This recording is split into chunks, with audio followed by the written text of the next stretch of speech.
Iya, dari konsep tadi itu tergambar itu. Saya sedikit menjelaskan aja ya terkait dengan transaksi keuangan mencurigakan ya. Mhm. Nah, itu adalah transaksi keuangan yang menyimpang dari profil, Mhm. karakteristik, Mhm. atau kebiasaan pola transaksi dari pengguna jasa yang bersangkutan. Mhm. Ya kan? Mhm.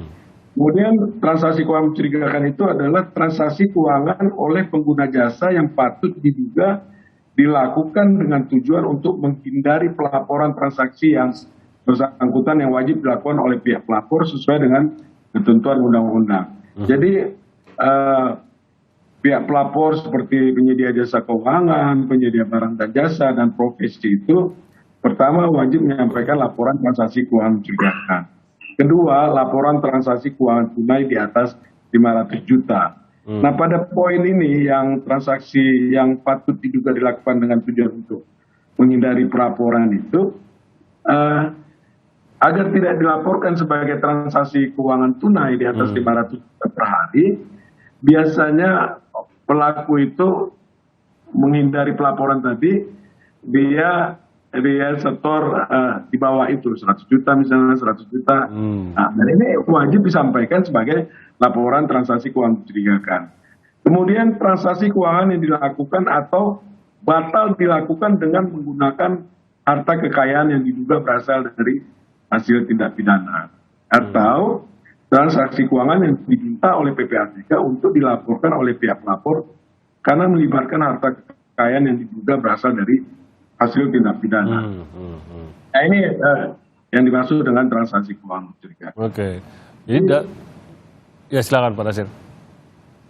Nah, jadi dari laporan transaksi keuangan mencurigakan yang disampaikan oleh pihak pelapor tadi, PPATK lakukan analisis, lakukan pemeriksaan, hasilnya disampaikan kepada penyidik. Mhm. Penyidiklah yang menindaklanjuti dari laporan hasil analisis yang disampaikan oleh PPATK. Oke, dari situ terlihat bahwa memang PPATK tidak hanya menelusuri lalu istilahnya menginformasikan transaksi yang terjadi, tapi juga menganalisa apakah ada kejanggalan gitu ya Pak Nasir ya. Iya, persis. Jadi penentuan itu juga terjadi di PPATK. Nah, dalam kaitannya dengan peristiwa itu bagaimana? Tentu ini bukan di PPATK dong, tapi bagaimana PPATK melihat dan mencoba, karena yang dikasuskan utamanya ini kan kasus pembunuhan gitu, Pak Nasir.